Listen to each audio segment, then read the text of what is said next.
Hi hello ನಮಸ್ಕಾರ ಸ್ನೇಹಿತರೆ, welcome back to my Gokul Karvi YouTube channel. ಇವತ್ತಿನ ವಿಡಿಯೋದಲ್ಲಿ ನಾನು ನಿಮಗೆ ಒಂದು ವಿಶೇಷವಾದ ಸ್ಥಳವನ್ನು ಪರಿಚಯ ಮಾಡಲಿಕ್ಕೆ ಇಷ್ಟಪಡ್ತೀನಿ.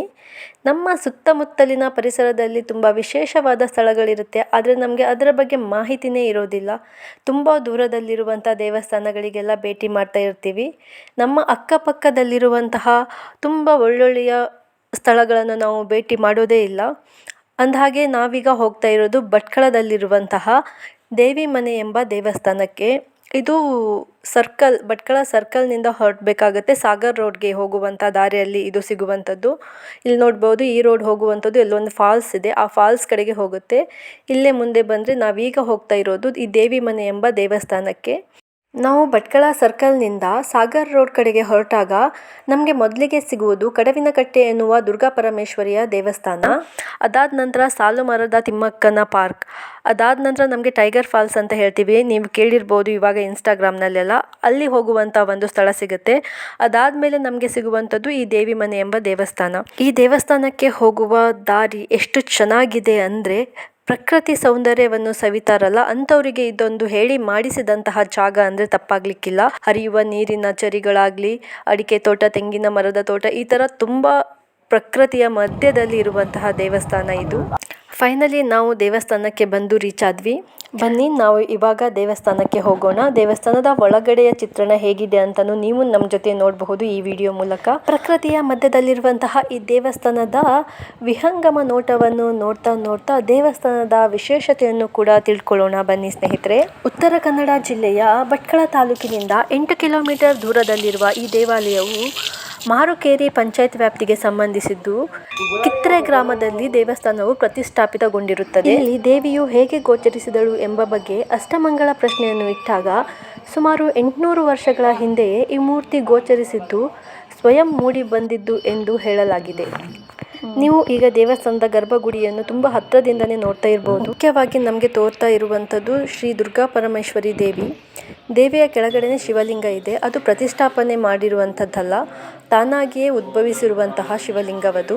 ಈ ಕ್ಷೇತ್ರವು ಶಿವ ಮತ್ತು ಶಿವೆ ಇವರಿಬ್ಬರನ್ನು ಪೂಜೆ ಮಾಡುವಂತಹ ಶಕ್ತಿಪೀಠ ಎಂದರೂ ತಪ್ಪಾಗ್ಲಿಕ್ಕಿಲ್ಲ ಸ್ನೇಹಿತರೆ. ಮಹಾಪೂಜೆಗೆ ಸ್ವಲ್ಪ ಸಮಯ ಇರೋದ್ರಿಂದ ನಾವು ದೇವಸ್ಥಾನಕ್ಕೆ ಒಂದು ಪ್ರದಕ್ಷಿಣೆಯನ್ನು ಹಾಕಿದ್ವಿ.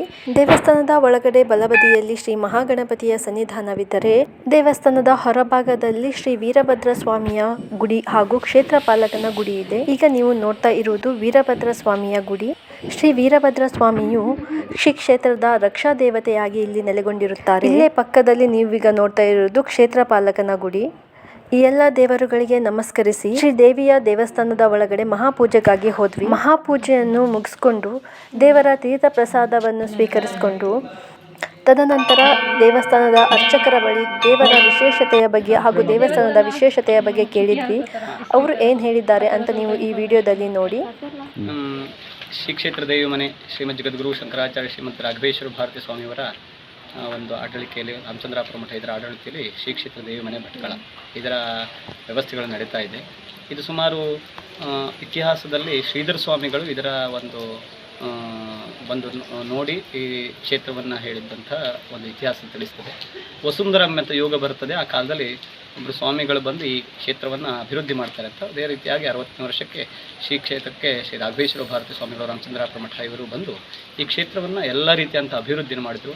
ಮೊದಲು ನಡೆದುಕೊಂಡೇ ಬಂದು ಈ ಕ್ಷೇತ್ರವನ್ನು ಮಾಡಬೇಕಿತ್ತು. ಎಲ್ಲ ವ್ಯವಸ್ಥೆಗಳನ್ನು ಏನು ಈಗಿನ ವ್ಯವಸ್ಥೆ ಬೇಕು ಅದನ್ನೆಲ್ಲ ಮಾಡಿ ಕಾಲಕಾಲಕ್ಕೆ ನವರಾತ್ರಿ ಉತ್ಸವ ಮತ್ತು ವಸಂತ ದೀಪೋತ್ಸವ ಮತ್ತು ಅದಲ್ಲದೆ ಅನ್ನದಾನಗಳು ಎಲ್ಲವೂ ಈ ಕ್ಷೇತ್ರದಲ್ಲಿ ಬಹಳ ಅವಿರತವಾಗಿ ನಡೀತದೆ. ಬಹಳ ಶಿವಶಕ್ತಿ ಎರಡು ಇರತಕ್ಕಂಥ ಒಂದು ವಿಶೇಷವಾದ ಕ್ಷೇತ್ರ ಇದು.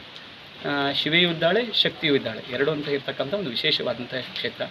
ಪ್ರಬಲವಾಗಿ ಇಲ್ಲಿ ವೀರಭದ್ರ ಯಾವುದೇ ರೀತಿಯಂಥ ಕಳ್ಳಕಾಕರಿಂದ ಭಯಗಳು ಬಂದೊಡ್ದಾಗ ವೀರಭದ್ರನಲ್ಲಿ ಪ್ರಾರ್ಥಿಸಿದಾಗ ಬಹಳ ವಿಶೇಷವಾಗಿ ಅದರ ರಕ್ಷಣೆ ಮಾಡ್ತಕ್ಕಂಥ ಒಂದು. ಮತ್ತು ಅದಲ್ಲದೆ ಶ್ರೀಧರ ಸ್ವಾಮಿಗಳು ತಪಸ್ಸು ಮಾಡಿದಂತಹ ಒಂದು ತಪೋಭೂಮಿಯೂ ಇಲ್ಲಿದೆ, ಮೇಲೆ ಗುಹೆಗಳು, ಅಲ್ಲಿ ಪರಿವಾರ ದೇವತೆಗಳು ಎಲ್ಲ ಇದ್ದಾರೆ. ಹಲವಾರು ಜನರು ಬಂದು ಇಲ್ಲಿ ಸುಮಾರು 1000 ಮನೆಯದಷ್ಟು ಈ ಕ್ಷೇತ್ರಕ್ಕೆ ಕುಲದೇವಿಯಾಗಿ ಮಾಡ್ತಿದ್ದಾರೆ. ಕೇರಳದಿಂದ ಆರಂಭಿಸಿ ಮೇಲೆ ಬಾಗಲಕೋಟೆ, ಮುಧೋಳ ಇಂತಹ ಇಲ್ಲಿವರೆಗೆ ಹುಬ್ಬಳ್ಳಿ ಇಲ್ಲೆಲ್ಲ ಕ್ಷೇತ್ರದಲ್ಲಿ ಬಹಳ ಅತ್ಯುತ್ತಮ ನಡೀತಾ ಇದೆ. ಅದೇ ರೀತಿಯಾಗಿ ವರ್ಷವೂ ಬಹಳ ವರ್ಧಂತಿಸುವ ಫೆಬ್ರವರಿಯಲ್ಲಿ ಇಲ್ಲಿ ನಡೀತದೆ. ಬಹಳ ವಿಜೃಂಭಣೆಯಾಗಿ 3 ದಿನಗಳ ಕಾಲ ಶ್ರೀ ಸಂಸ್ಥಾನದವರ ಒಂದು ಮಾರ್ಗದರ್ಶನದಲ್ಲಿ ನಡೀತದೆ. ಮತ್ತು ನವರಾತ್ರಿ ಉತ್ಸವ ಇವೆಲ್ಲ ವಿಶೇಷವಾಗ್ತದೆ. ಮತ್ತು ಇಲ್ಲಿ ಯಜ್ಞಶಾಲೆಯಲ್ಲಿ ಬಹಳ ವಿಶೇಷವಾಗಿ ಎಲ್ಲ ಕರ್ಮಗಳು ನಡೀತವೆ.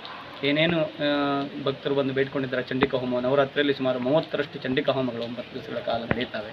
ಬಹಳ ವಿಶೇಷವಾಗಿ ಇಲ್ಲಿ ಏನು ಎಲ್ಲ ಬಂದು ಭಕ್ತರು ಇಲ್ಲಿ ಪ್ರಾರ್ಥಿಸ್ತಾರೋ ಅವರೆಲ್ಲರ ಇಷ್ಟಾರ್ಥವನ್ನು ಈಡೇರಿಸಿದಂಥ ಶಕ್ತಿ ಆ ಜಗನ್ಮಾತೆ. ಇದು ಶಿವಶಕ್ತಿ ಆದಂಥವಳು ನಮ್ಮೆಲ್ಲರನ್ನ ಲೋಕ ಕಲ್ಯಾಣಾರ್ಥವಾಗಿ ಇಲ್ಲಿ ಕಾಪಾಡಿ ಬರ್ತಾ ಇದ್ದಾಳೆ. ಅದೇ ರೀತಿಯಾಗಿ ಮುಂದಿನ ಎಲ್ಲ ದಿನಗಳಲ್ಲೂ ಬೇರೆ ಕೇರಳದಿಂದ ಆರಂಭಿಸಿ ಇಲ್ಲಿ ವಿಶೇಷವಾದ ಭಕ್ತರ ಸಮೂಹ ಇಲ್ಲಿ ಬರುತ್ತದೆ. ನಿತ್ಯ ಅನ್ನದಾನಗಳಿದೆ. ಇದನ್ನೆಲ್ಲ ಈ ಕ್ಷೇತ್ರ ಬಹಳ ಅಭಿವೃದ್ಧಿಯತ್ತ ಸಾಗ್ತಾ ಇದೆ. ಅದಕ್ಕಿಂತಲೂ ಸೌಂದರ್ಯವನ್ನು ಪ್ರಾಕೃತಿಕವಾಗಿ ಉಳಿಸಿ ಇಲ್ಲಿಯ ಅಭಿವೃದ್ಧಿಗಳನ್ನು ನಡೀತಾ ಇದೆ. ಯಾಕೆಂದರೆ ಇಲ್ಲಿ ಸೌಂದರ್ಯಗಳು ಯಾವುದನ್ನು ಪ್ರಾಕೃತಿಕವಾಗಿ ಹಾಳು ಮಾಡುವುದಿಲ್ಲ. ಇದಕ್ಕಾಗಿ ಕ್ಷೇತ್ರ ಅತ್ಯಂತ ವಿಶೇಷವಾಗಿ ಶ್ರೀ ಕ್ಷೇತ್ರ ದೇವಿಮನೆ ಭಟ್ಕಳ ಸಾಗರ. ಪವಾಡಗಳಿವೆ ಬೇಕಷ್ಟು. ಮಕ್ಕಳಾಗದಿದ್ದವರಿಗೆ ಬಂದು ಇಲ್ಲಿ ಪ್ರಾರ್ಥಿಸಿದರೆ ಸಂತಾನ ಭಾಗ್ಯವನ್ನು ಅನುಭವಿಸಿದ್ದು. ಮತ್ತು ಶ್ರೀಧರ ಸ್ವಾಮಿಗಳಲ್ಲಿ ಕಂಡಿದ್ದೇ ಹಸುವಿನ ಹುಲಿಯನ್ನು ಹಾಲು ಉಣಿಸ್ತಾ ಇದ್ದಂಥದ್ದು ಒಂದು ವಿಶೇಷವಾದದ್ದು. ಮತ್ತು ಹಲವಾರು ಜನರು ಇಲ್ಲಿ ಬಂದು ಏನೆಲ್ಲ ಪ್ರಾರ್ಥಿಸಿದವರು ಇಷ್ಟಾರ್ಥವನ್ನು ಅವರಾಗೆ ಬಂದು ಇಷ್ಟಾರ್ಥವನ್ನು ಈಡೇರಿಸಿದಂಥ ಒಂದು ವಿಶೇಷವಾದ ಕ್ಷೇತ್ರ ಇದು.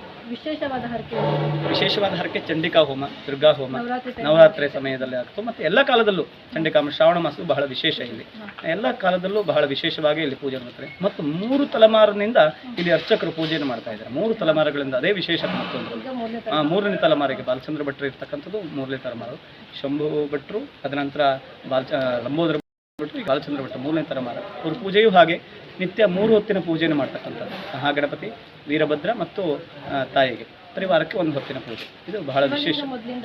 ಉದ್ಭವ ಲಿಂಗ ಇದು. ಮತ್ತು ವಿಶೇಷವಾಗಿ ಯಾವುದೇ ಪ್ರಾಕೃತಿಕವಾಗಿ ಆರ್ಟಿಫಿಷಿಯಲ್ ಆಗಿ ಮಾಡಿದಂಥದ್ದಲ್ಲ. ಇದು ಉದ್ಭವ ಮೂರ್ತಿ. ಮೇಲೆ ಇರ್ತಕ್ಕಂಥದ್ದು ಮಾತ್ರ ಆರ್ಟಿಫಿಷಿಯಲ್ ಲಿಂಗ. ಅದು ಕೆಳಗೆ ಉದ್ಭವ ಮೂರ್ತಿ. ಇದನ್ನು ಯಾರೂ ಮುಟ್ಟು ಹಾಗೂ ಇಲ್ಲ. ಇದನ್ನು ಪ್ರತಿಷ್ಠೆ ಮಾಡುವ ಕಾಲದಲ್ಲೂ ಅದನ್ನು ಹಾಗೆ ಇಟ್ಟೇ ಮುಂದಿನ ಎಲ್ಲ ಕೈಂಕರ್ಯಗಳನ್ನು ಅಂದರೆ ಗುಡಿಗಳನ್ನೆಲ್ಲ ಕಟ್ಟಿದ್ದು ಆ ಮೂಲಕವಾಗಿ. ಈಗೆಲ್ಲ ನಡೀತಾ ಇದೆ. ಈಗ ಅದೇ ಪ್ರಾಕೃತಿಕ ಉಳಿಸಿ ಎಲ್ಲದನ್ನು ಮಾಡಬೇಕಂತ ಹೇಳಿದ್ರೆ ನಮ್ಮ ಇಚ್ಛೆ. ಮತ್ತು ಯಾವತ್ತು ಕಾಲಕ್ಕೂ ಇಲ್ಲೊಂದು ಪುಷ್ಕರಣಿ ಇದೆ. ಆ ಪುಷ್ಕರಣಿ ಯಾವತ್ತು ಕಾಲಕ್ಕೂ ನೀರುತ್ತದೆ. ಪುಷ್ಕರಣಿ ಬಹಳ ವಿಶೇಷ. ಆ ತಾಯಿ ಮುಂಭಾಗದಲ್ಲಿ ಇರುವುದರಿಂದ ಅದು ಅವಳು ಎಲ್ಲ ತಾಪಗಳನ್ನು ನಿವೃತ್ತಿ ಮಾಡ್ತಾಳೆ. ತಾಪಹರಣಿ. ಅದಕ್ಕಾಗಿ ಇದನ್ನು ಭವತಾರಣಿ ಅಂತಲೇ ಹೆಸರು. ಭವತಗಳನ್ನ ಎಲ್ಲ ದುಃಖಗಳನ್ನು ನಿವೃತ್ತಿ ಮಾಡುವ ತಾರಣಿ, ದಾಟಿಸುವವಳು ಅಂತ. ಅದಕ್ಕಾಗಿ ಇಲ್ಲಿ ಭವತಾರಣಿಯ ಈ ಕ್ಷೇತ್ರ ಇದು. ಎಲ್ಲದನ್ನು ತಾಪಗಳನ್ನು ನಿವೃತ್ತಿ ಮಾಡುವವಳು, ಭವದಲ್ಲಿ ಇರ್ತಕ್ಕಂಥ ಎಲ್ಲ ಬಂಧಗಳನ್ನು ನಿವೃತ್ತಿ ಮಾಡೋದ್ರಿಂದ ಅವಳಿಗೆ ಭವತಾರಣಿ ಅಂತ ಹೆಸರು. ಅಂತ ವಿಶೇಷ ಕ್ಷೇತ್ರ. ಇಷ್ಟೇ ಅಲ್ಲ ಸ್ನೇಹಿತರೆ, ಇಲ್ಲಿ ಬಂದಿರುವ ಭಕ್ತರಿಗೆ ಪ್ರತಿನಿತ್ಯವೂ ಅನ್ನದಾನದ ವ್ಯವಸ್ಥೆ ಇರುತ್ತೆ. ಹಾಗೂ ನವರಾತ್ರಿಯ ಸಮಯದಲ್ಲಿ ಮಧ್ಯಾಹ್ನ ಮತ್ತು ಸಂಜೆ 2 ಹೊತ್ತಿಗೂ ಅನ್ನದಾನದ ವ್ಯವಸ್ಥೆ ಇರುತ್ತೆ. ಹಾಗೆ ಈಗ ನೀವು ನೋಡ್ತಾ ಇರುವುದು ಪುಷ್ಕರಣಿ. ಭವತಾರಿಣಿಯಾಗಿರುವಂಥ ಈ ಪುಷ್ಕರಣಿಯ ತೀರ್ಥವನ್ನು ಪ್ರೋಕ್ಷಣೆ ಮಾಡಿಕೊಂಡ್ರೆ ಸರ್ವ ರೋಗವು ನಿವಾರಣೆಯಾಗುತ್ತೆ ಅನ್ನುವ ಪ್ರತೀತಿ ಇದೆ. ಪುಷ್ಕರಣಿ ನೋಡಿಕೊಂಡು ನಾವು ಈಗ ಹೋಗ್ತಾ ಇರೋದು ಶ್ರೀಧರ ಸ್ವಾಮಿಗಳು ತಪ್ಪೋ ಮಾಡಿರುವಂತಹ ಗುಹೆಗೆ. ಹಾಗೂ ಅಲ್ಲೇ ಇರುವಂತಹ ನಾಗಬನವನ್ನು ನೋಡ್ಕೊಂಡು ಬರೋಣ ಹಾಗೂ ಕೈ ಮುಕ್ಕೊಂಡು ಬರೋಣ ಅಂತ ಹೇಳ್ಕೊಂಡು ಅಲ್ಲಿಗೆ ಹೋದ್ವಿ. ಈಗ ನೀವು ಮೊದಲಿಗೆ ನೋಡ್ತಾ ಇರುವಂಥದ್ದು ಶ್ರೀಧರ ಸ್ವಾಮಿಗಳು ತಪಸ್ಸು ಮಾಡಿರುವಂತಹ ಗುಹೆ. ಅದು ಅದರ ಪಕ್ಕದಲ್ಲೇ ಇರುವಂಥದ್ದು ನಾಗಬನ. ಈ ನಾಗಬನದ ಹತ್ತಿರ ಮಹಾಸತಿ ಜಟ್ಟಿಗೇಶ್ವರ ಚೌಡೇಶ್ವರಿ ದೇವಿಯ ಸನ್ನಿಧಾನವೂ ಕೂಡ ಇದೆ. ಈ ನಾಗಬನವು ಈ ಸ್ಥಳದ ರಕ್ಷಾ ದೇವತೆಯಾಗಿ ನೆಲೆಸಿದ್ದಾಳೆ.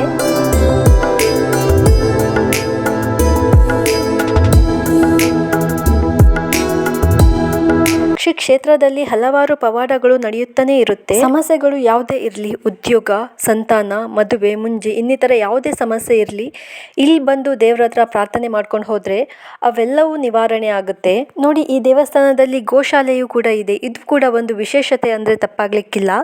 ಭಟ್ಕಳ ತಾಲೂಕಿನ ಅಕ್ಕಪಕ್ಕದಲ್ಲಿರೋರು ಒಮ್ಮೆ ಈ ದೇವಸ್ಥಾನಕ್ಕೆ ಭೇಟಿ ಕೊಡಿ ಅಂತ ಹೇಳ್ತಾ ಈ ವಿಡಿಯೋವನ್ನು ಇಲ್ಲಿಗೆ ಮುಗಿಸ್ತೀನಿ ಸ್ನೇಹಿತರೆ. ಮುಂದಿನ ವಿಡಿಯೋದಲ್ಲಿ ಒಂದು ವಿಶೇಷವಾದ ದೇವಸ್ಥಾನದ, ಅದ್ಭುತವಾದ ಶಕ್ತಿ ಇರುವಂಥ ದೇವಸ್ಥಾನದ ವಿಡಿಯೋದೊಂದಿಗೆ ಬರ್ತೀನಿ. ಈ ವಿಡಿಯೋ ಇಷ್ಟ ಆದರೆ ದಯವಿಟ್ಟು ಒಂದು ಲೈಕ್ ಕೊಡಿ ಹಾಗೂ ವಿಡಿಯೋನ ಶೇರ್ ಮಾಡಿ ಹಾಗೂ ಚಾನಲನ್ನು ಸಬ್ಸ್ಕ್ರೈಬ್ ಮಾಡಿ ಅಂತ ಹೇಳ್ತಾ ಮುಂದಿನ ವಿಡಿಯೋದೊಂದಿಗೆ ಮತ್ತೆ ಸಿಗ್ತೀನಿ. ಅಲ್ಲಿ ತನಕ ಟೇಕ್ ಕೇರ್. ಬಾಯ್ ಬಾಯ್. ಶುಭ ದಿನ.